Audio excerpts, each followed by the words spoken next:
Hello. Uh, I want to address something about the Syrian rebels and Israel.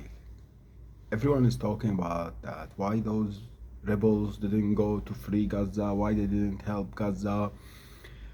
Uh, it's mostly just an ignorant discussion because most of the people that talk about this are tankies who are just keyboard warriors that doesn't know the situation. So I have 4 points I want to talk about.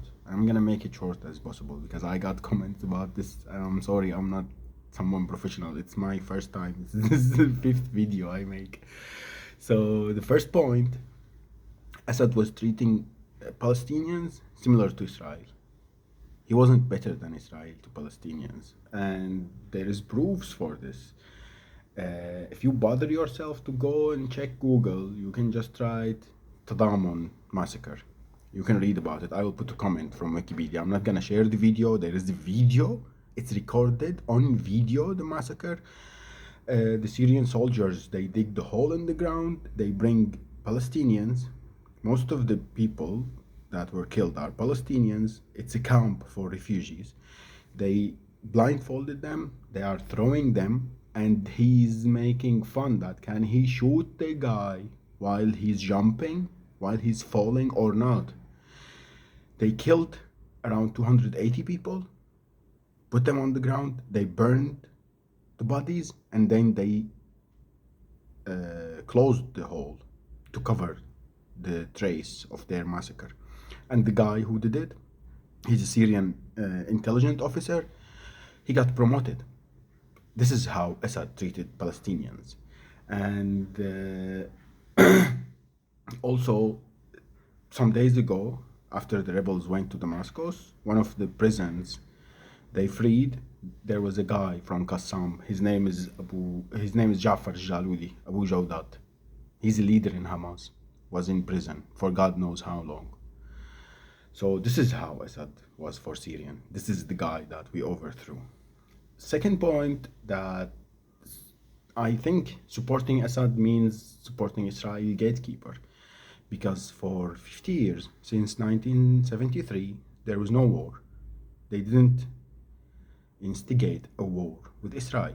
He was just a gatekeeper for Israel, protecting their northern borders. He didn't do anything. And also, it was forbidden for Syrians to do anything. You can't even throw a stone at them.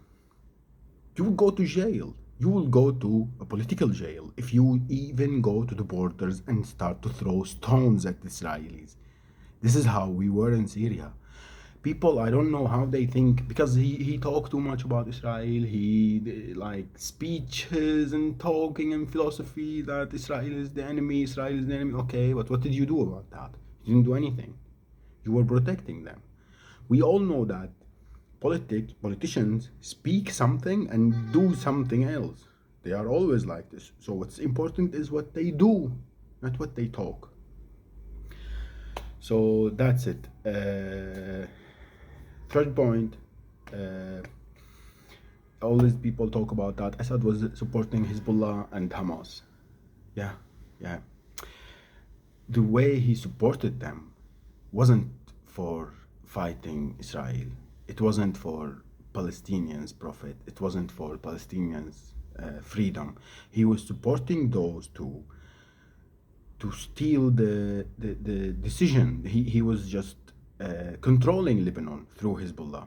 He's controlling Palestine through Hamas. He was supporting Fatah. He was supporting both sides just to control, for political control, and to show himself that he's the freedom fighter. He's the leader of the axis of resistance that, by the way, never freed 1 square meter from Palestine, 1 square meter from Jordan in Syria. Never. They just talked. And what is the result of that talking? What are the results of this? Hundreds of thousands of civilians casualties. Now the war in Gaza caused people to die. Yeah. And he's giving a reason. He's giving them reason to Israel to show their barbaric behaviors on civilians. Lebanon is destroyed. because of Hezbollah. You can't go to war when you are not prepared. You can't go to war, lose half of your population, then say, I won. I'm resisting. This is not resistance. This is suicide. You can commit suicide, but you can't force your people to commit suicide with you. This is not resistance. The fourth point I want to talk about is Syria now. We just got free a week ago from oppression that lasted for 54 years. After a war that lasted 14 years, we lost so much. We lost human souls, we lost our economy, we lost our land, we lost too much. We can't go to war. And when you are going to war with Israel, you are not going to war just with Israel. You are going to war with America, you are going to war with the West, you are going to war with Russia, China. All of these protect Israel. We're not gonna lie to each other. Everyone supports Israel. So going to war with them is just suicide. And the casualties, if there is a war, God forbid, casualties in Syria are gonna be by millions, because Syria, if you check them up, and I'm sure most of the people who talk online, they never saw Syria. Syria is a lot bigger than Gaza. Syria is a lot bigger than Lebanon. Syria's population is 22 million. So the casualties will be a lot higher. We can't do that. Logically, we can't do that. Because you are not gonna fight like on the map, like two armies are gonna fight. No, it's not gonna happen like that. And those weapons that they destroyed, they were never used against them. They knew that Assad is just protecting them with these missiles. He's gonna fight his people, our people. And that's what happened in the past 14 years.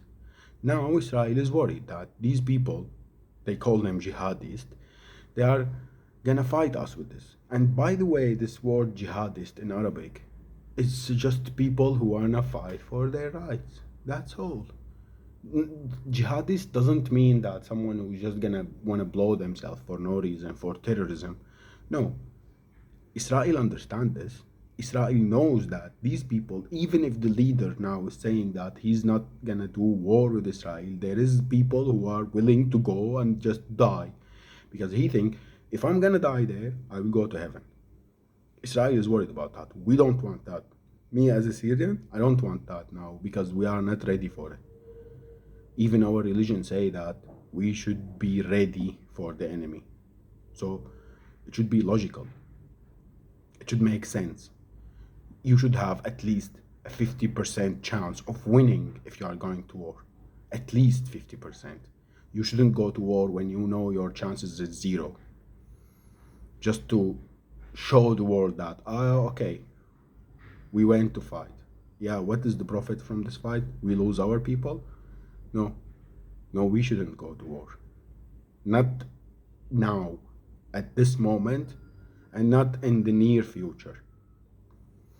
And Palestinians understand this. You can check Palestinians on the ground from Gaza celebrating the fall of Assad, because they know that oppressed people can't help them. We have to be free to help them. We can't help others when we are oppressed. You can't help your neighbor's wife that he beat if you are being beaten in your house. You can't help another city that is being bombed when you are being bombed. You should be free. You should have your own will. You should be strong so you can help others. So that's it. And I still hope that just people can ask normal. I like comments. I love comments. I enjoy it. I really enjoy when people ask me. And I'm willing to have any conversation. Talk to me. I'm Syrian, I speak English. There is so many Syrians that we speak English. Ask. Just ask how you feel about this. But don't just sit there and start judging us when you don't know us, when you don't know anything about us. Thank you.